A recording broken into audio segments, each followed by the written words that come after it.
To teach me a lesson, Dad sent me to handle a $1 million business deal he thought I'd ruin. Mom laughed and told everyone she won't last 5 minutes in that meeting. But the next morning, when he walked into the office and saw the headlines, he froze. "My name is Harper Lane, I'm 27. And if you think you know how this ends, stay tuned. What do you do when the people who raised you mistake your intelligence for rebellion, when their lesson becomes the very thing that sets you free?"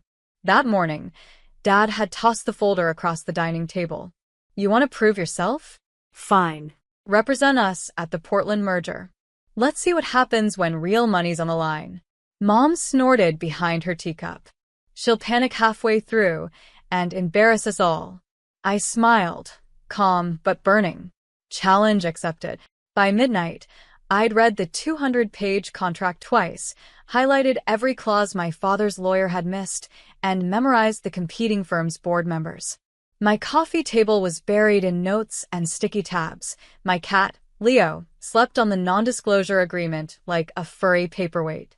At 9 a.m., I walked into the marble-walled conference room wearing the same navy suit my father once called too ambitious. 12 men in tailored gray turned to look at me. The youngest in the room, the only woman. The chairman leaned forward. "Where's Mr. Lane?" "He sent me," I said evenly, sliding the contract across the table. He thought I should learn what competence looks like. The meeting lasted 3 hours. By the end, I'd negotiated a 12% increase in the partnership rate and secured exclusivity on our intellectual property, a clause Dad never even thought to request. When I left, the CEO of the rival firm shook my hand. "You just saved your father $2 million. That night, I drafted a press release. By sunrise, every major business outlet carried the same headline: "Harper Lane finalizes landmark merger, youngest negotiator in company history." And somewhere in my parents' kitchen, the laughter had stopped. I arrived at the office at 8:05 a.m. sharp. The moment I stepped out of the elevator, silence rippled through the hallway like a shockwave. Assistants froze mid-conversation. A few associates avoided eye contact completely. On the glass wall of Dad's office, a copy of Forbes Business Daily was taped, the headline blaring in bold: "Harper Lane secures historic merger. Lane Industries enters new era." Dad was standing by his desk, the paper in one hand, his phone in the other. When he saw me, his jaw tightened. "You went to the press?" I set my bag down calmly. "The PR team issued the release. Standard procedure after a major deal. I copied you on the email." Mom's voice came through from the speakerphone. "Harper, do you realize what you've done? Everyone's calling, asking why you led the meeting instead of your father." "That's because I did," I replied. And the deal closed successfully. Dad exhaled sharply, lowering himself into his chair. "You could have jeopardized everything. That merger was meant to humble you, not make headlines." The words hit harder than I expected, but I didn't flinch. "You didn't send me to learn. You sent me to fail. I just didn't cooperate." For a moment, there was only the hum of the air conditioner. Then, unexpectedly, Dad chuckled a low, grudging sound.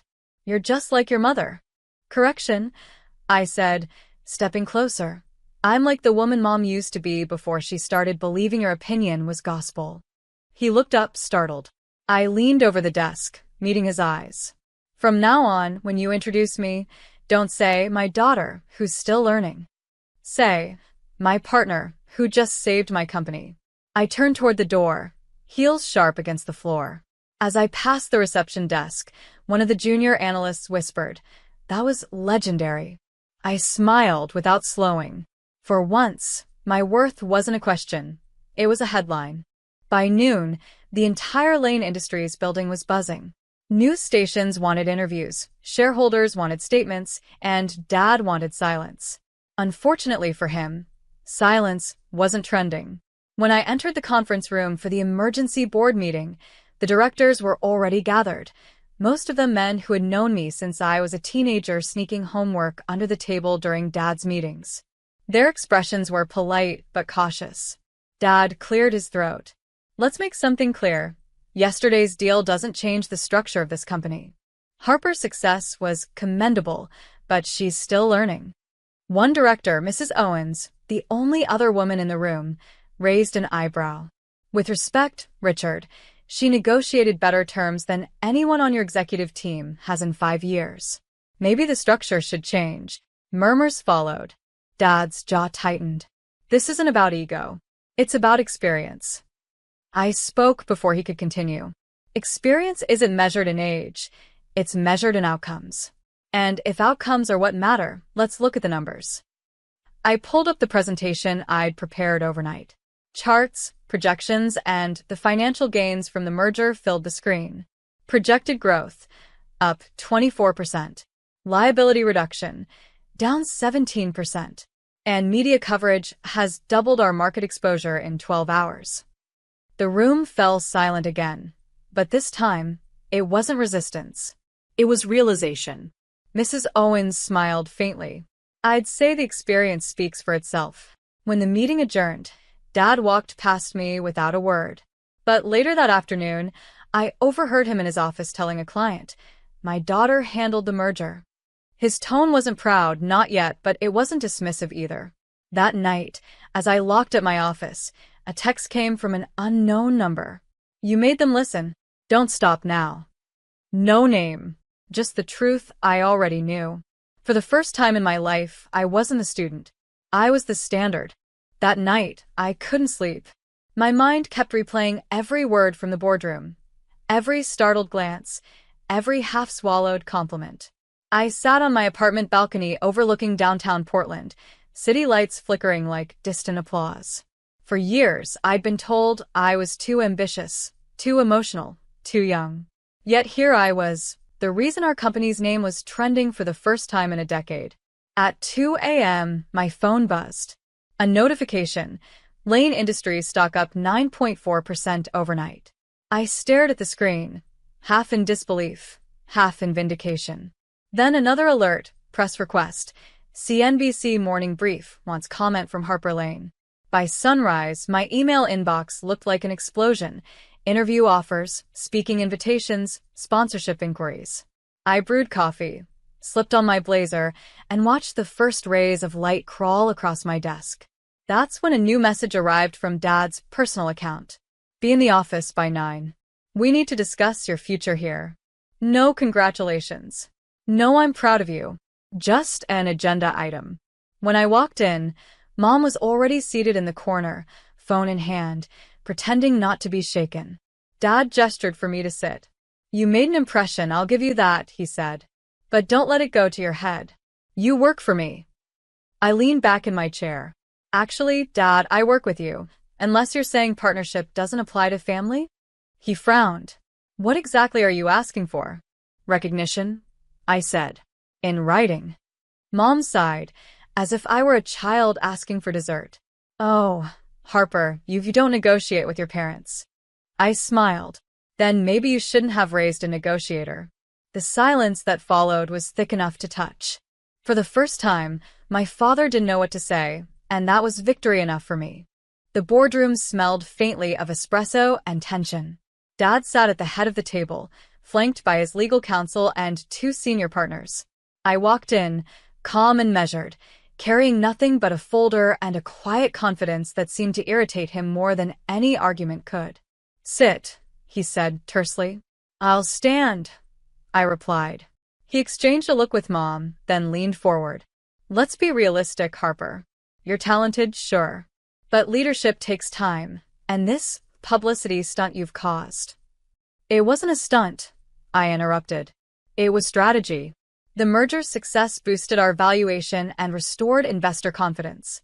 That's not chaos. That's competence." Mrs. Owens, the only board member I trusted, folded her hands. "Richard, she's right.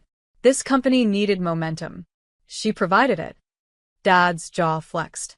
"We can't just hand her power." "Then call it accountability," I said, sliding a document onto the table. "A proposal for a new division, Lane Digital Initiatives. I'll run it independently, using the merger's profit margins to fund it. It keeps your legacy intact while letting me build my own." Mom frowned. "Why can't you just be grateful for what your father's given you?" I met her gaze. because gratitude shouldn't require silence. The room went still. Even the hum of the air conditioner seemed to hold its breath. After a long pause, Dad finally said, "You'll be responsible for every dollar you spend." "Good," I replied. "I already am." As I turned to leave, Mrs. Owens smiled faintly. "Congratulations, Director Lane." Outside the boardroom, I stopped for a moment, exhaling a breath I didn't realize I'd been holding. For the first time in years, I wasn't fighting to be seen. I was leading, and the world had already noticed. The announcement hit the internal network by noon. Lane Industries launches new digital division led by Harper Lane. Within minutes, congratulatory messages started flooding my inbox, some genuine, some strategic.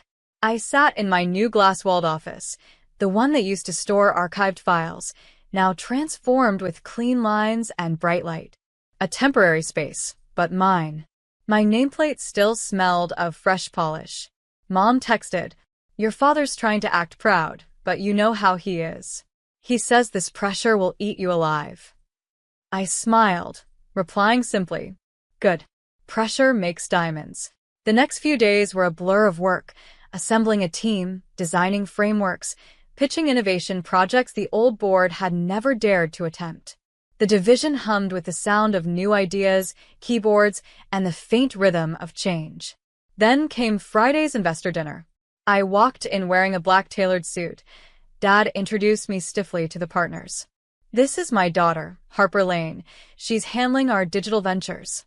For a moment, I saw pride flash in his eyes before it quickly hid behind control. During dessert, one investor leaned toward him. "Richard, if this is the future of Lane Industries, you're in good hands." Dad's smile faltered. I caught it. I always did. Back home that night, I opened an old notebook filled with his notes on how to command respect. On the last page, I added my own line. "Command isn't taken. It's earned, and sometimes inherited power has to be reclaimed." When I closed the notebook, Leo brushed against my leg, purring softly. Outside, the skyline glittered like opportunity. I wasn't just part of the company anymore. I was the reason it was alive. A week later, Lane Industries was trending again, not for scandal or failure this time, but for innovation. Our pilot project had secured a $4.5 million partnership with a Silicon Valley tech firm, all negotiated under the Lane Digital Initiatives banner. The press called it the next chapter of Lane leadership. Dad didn't call it anything. He just stopped showing up to my department meetings. Mom, meanwhile, started calling more than ever, soft voice, emotional guilt. "Honey, your father's under stress. You could ease things if you showed a little humility." I sipped my coffee and answered evenly. "Mom, I don't know humility for doing my job well." She sighed. "You've changed." "Yes," I said, "and that's the point." That Friday, the partners hosted a celebration dinner. Champagne flowed, laughter filled the penthouse restaurant, and I felt something I'd never known inside this family name, belonging earned by merit. Mrs. Owens raised her glass. "To Harper, the reason this company's heartbeat sounds new again." Applause followed. I caught Dad's expression from across the table, conflicted pride, the kind that hurts more than envy because it admits defeat. After dessert, he approached quietly. "You made quite a show tonight," he said. "Just results," I replied. "The same thing you've always demanded." He studied me for a long moment. "You really think you can run this company one day?" I smiled faintly. "I already am. You just haven't accepted it yet." When I left the restaurant, the city air felt electric, like standing on the edge of everything I'd fought for. My reflection in the glass door showed someone I didn't recognize at first. Confident, calm, capable. The kind of leader he'd spent a lifetime doubting could exist, especially in his daughter. The Monday after the celebration felt like the quiet before a new season. The newspaper on Dad's desk read, "Lane Industries appoints Harper Lane as co-CEO to drive modernization strategy." He hadn't even told me. The board had voted over the weekend, led by Mrs. Owens and the investors I'd won through the merger. When I walked into his office, he was staring at the headline, his hands motionless on either side of the page. "You knew this was coming," I said softly. He looked up, eyes tired. "I thought I could control how it happened." I set down 2 cups of coffee. "You taught me to negotiate, to calculate, to win. You just didn't expect me to apply those lessons here." He gave a slow, reluctant nod. "Maybe I underestimated you.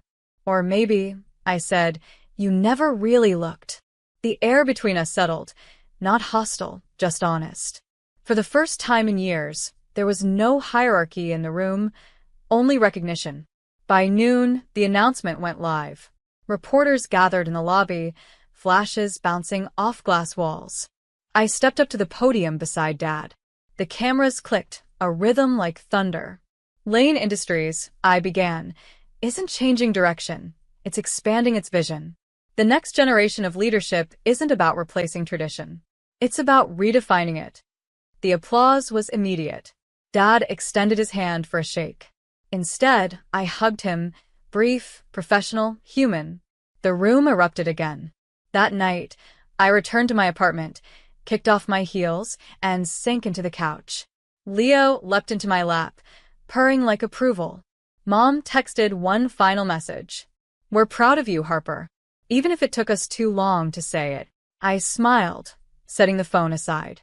Through the window, Portland glowed, steel and light reflecting a story rewritten. I'd started as a lesson they thought would fail.